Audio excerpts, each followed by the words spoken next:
everybody, it's Coach Nikki. I know I said that I would go live today. I had a lot of things coming up, so I just said I will pre-record this and post it at 6 o'clock. So here I am at 6. If you have any questions or any concerns about any of the things that I'm going to say or you want to know about, shoot me an inbox, shoot me an email, nichellesmith1@gmail.com. But I'm just going to jump in and get started today. So I'm really happy to launch my relationship coaching business. It's really turning out really good, really helping a lot of people, getting a lot of great response on what's going on. But today, we're going to start dealing with winning in marriage after infidelity. And so I wanted to tell you a little bit about myself. I am married. Just celebrated 20 years last Wednesday. Yay! I have 2 children, 18 and 19, and it has been a journey. I will say that, good and bad journey. And so my passion is for relationships. My passion is for people to stay together, especially when they have children. But when you put your all into a relationship and you spend 5 years and 10 years and 15 and 20 years with a person, all for it to end up you going one direction, that person going another, that's a lot of work and a lot of effort put into a relationship for it to end after so many years. And so what I found out is if I was determined in my heart to do what I needed to do to make it work, then it would. And that's just how it is. It's not just for me, it's for everybody. And so as a black woman growing up, being raised by 2 very, very strong black women who had to do it by myself. My grandmother's husband was killed when my mom was just a baby. And then my mom being separated from my dad, no fault of hers. But just seeing it, I made a decision as a young girl that when I did get married, and especially when I did have children, that I would stay with my children's father. And so is that for everybody? It is not for everybody. Marriage is, no offense, marriage is no joke. It is a ministry, and you really have to have the right mindset to be married and stay married.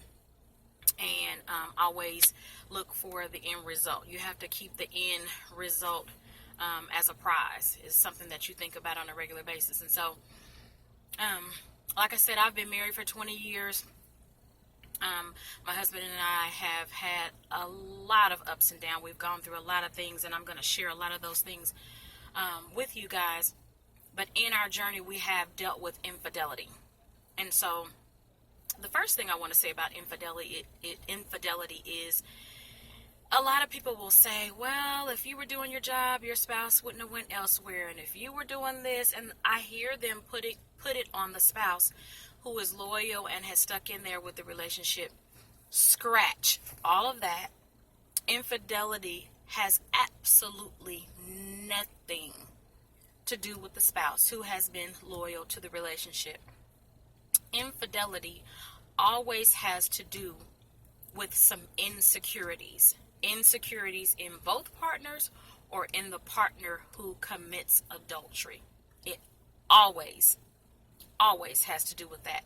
That's not throwing shade at people. That's not throwing shots. We all just need to man up, mature, and call it what it is. It's an insecurity. It's an identity crisis that the person committing adultery deals with. And 9 times out of 10, the person that's committing adultery and doing things outside the marriage, texting other people or sexting other people or whatever it is that they're doing, they're trying to prove something. They're trying to prove something to themselves. And so while I'm not going to go in depth in that for that today, that usually is the problem with infidelity. Today, I'm going to talk about the first step in winning after infidelity. And that first step is to make a decision. When you have experienced infidelity, it is almost like a death, because 9 times out of 10, the loyal partner has put their complete all into that relationship. And in my case, that's what happened. I put my all into this long relationship that I had, and you just know in your heart that your partner is going to feel the same way, and for whatever reason they're not feeling the same way. And so when infidelity first happens, after you find out and you and your spouse have sat down, and there are a couple of decisions that need to be made. First of all, you, as the spouse who is hurt, needs to make a decision as to whether you're going to stay or not.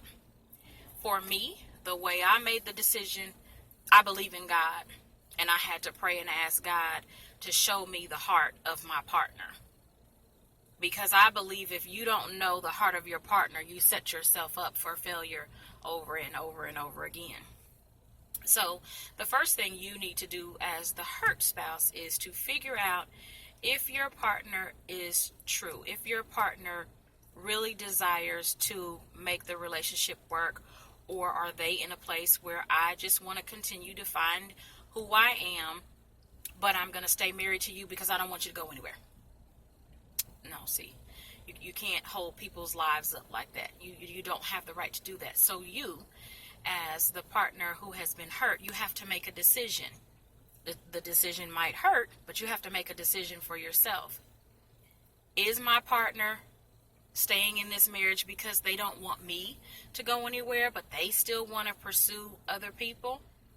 Or was that partner really in a vulnerable state and didn't know how to express them dealing with an identity crisis or insecurity crisis? And it's something that we as a couple need to deal with and overcome to move forward. So, like I said, number one, the first decision you need to make is whether you are going to stay in the relationship, whether you are going to be able to get over the hurt in the relationship. So with that being said, your partner who has damaged the relationship has to make the decision that they are, number one, going to stay, and they're going to stay faithful. Also, they have to make up in their mind they're going to do whatever it takes to put your relationship back together for however long it takes you guys to get there. If the person who has damaged the relationship is willing to do that and to be honest and open to suggestions and to given the reasons why some of the things happen, you usually heal a lot faster. So just giving that little tip, it's not going to work if one person wants to work on it and the other person is 1 foot in and 1 foot out. It's not going to work. You're going to deal with some infidelity again, or you're going to deal with a breakup or whatever. Both people have to be 100% in and do 100% of the work. So the first step and the things that we're going to talk about today are making a decision. You two have to sit down and decide, by whatever means necessary, we're going to stay together. We're going to make it work. And so the person who has damaged the relationship has to understand and keep these in their mind. These are the things that I've done to hurt my spouse, and I will never do them again. Easy way to do it? Put yourself in your spouse's shoes. Would you want your spouse sneaking around and texting people and going over people's houses behind your back, making a fool out of you? I'm almost positive you do not.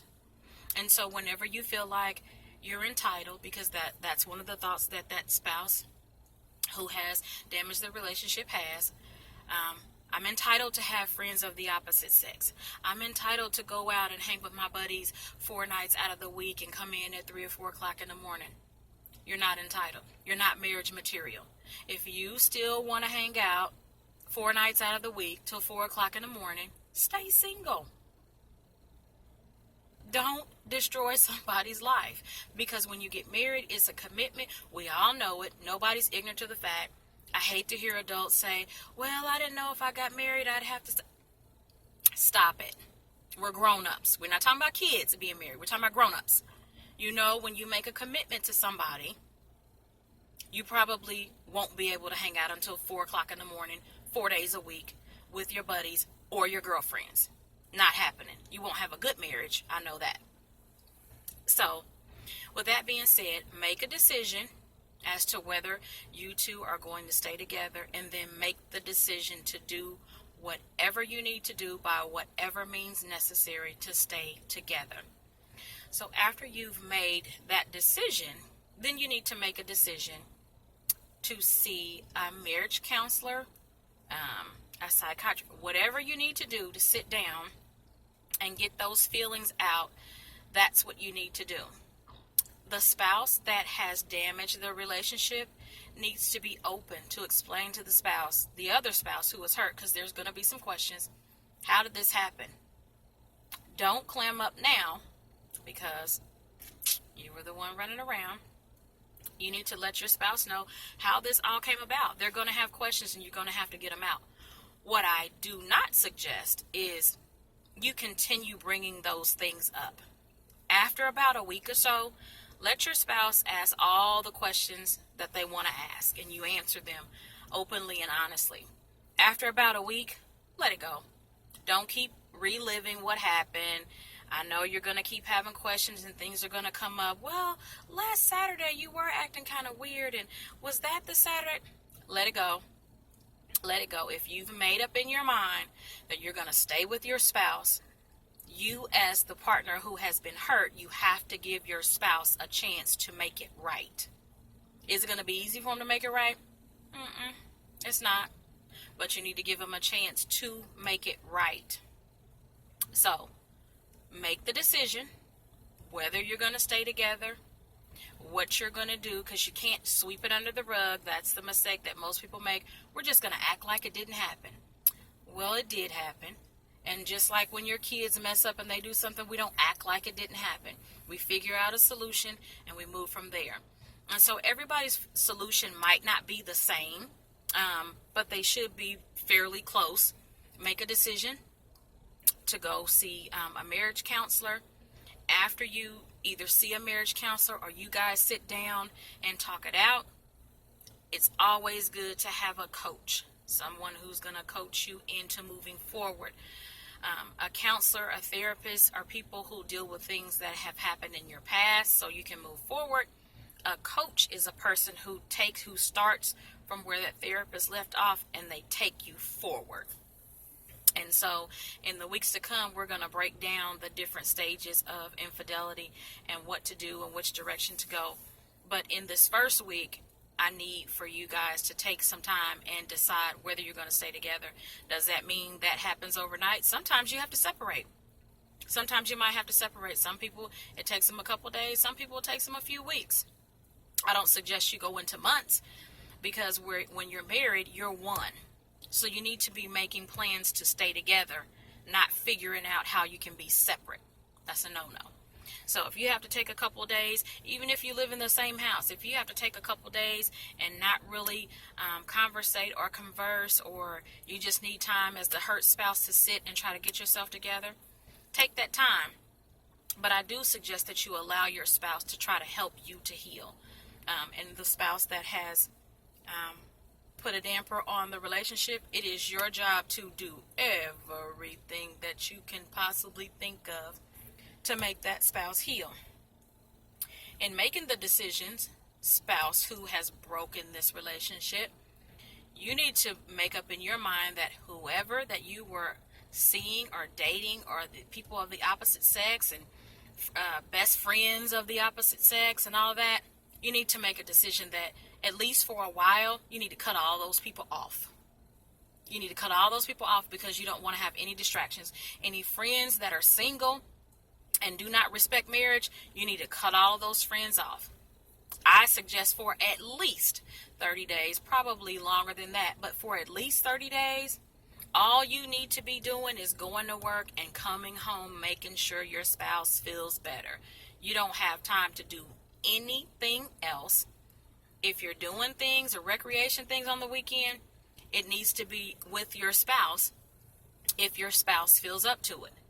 So for at least 30 days, you need to cut everything and everybody off. And nobody's important except that spouse, because you need to mend that heart. Once trust is broken, it's broken. It's broken. So if I break a glass, I really can't put those pieces back together. So I really have to start over. if I want a new glass, I have to start with a new glass. And so if you've broken something, it's just like if I crumble up a piece of paper, even if I smooth that piece of paper back out, it's never going to be the same. And that's what it is with the marriage. So you have to start over. You have to set some new ground rules, some new goals, and some new boundaries from day one. When you guys get to a point where you can at least have a conversation, because I'm willing to bet it's going to be hard to have a conversation for a while, but when you get to a point where you can have a conversation, you need to set new goals, new ground rules, and it needs to be a new relationship. You can't go back to what you were doing before, because that doesn't work. So I'm going to leave you with that. I'm not going to hold you long. I'll see you next Thursday at 6 p.m. and hopefully I can go live with the video so we can interact and have questions or whatever. And I will be sharing with you the topic for next Thursday. But today, we just want to deal with making a decision. Sit down and say to yourself, is it worth it for me to continue this relationship? Write down your pros and cons. Or do I need to move forward for both spouses? And when you decide, and I hope you do, that you want to stay with your spouse whom you've built a life with and raised children with and created mortgages and car payments and all that good stuff with, I hope you will come back and check me out next Thursday, where we'll go deeper into the steps and what you need to do to repair. Because there are definitely steps. Like I said, it's almost like grief. It's almost like dealing with death. And you have to go through different steps to get things back together. So make a decision. Make a decision. Hopefully it'll be to stay together. And hopefully I will see you guys next Thursday at 6 p.m. for Lifestyle Upgrade Coaching. Let's stay together, the movement. Have a good one.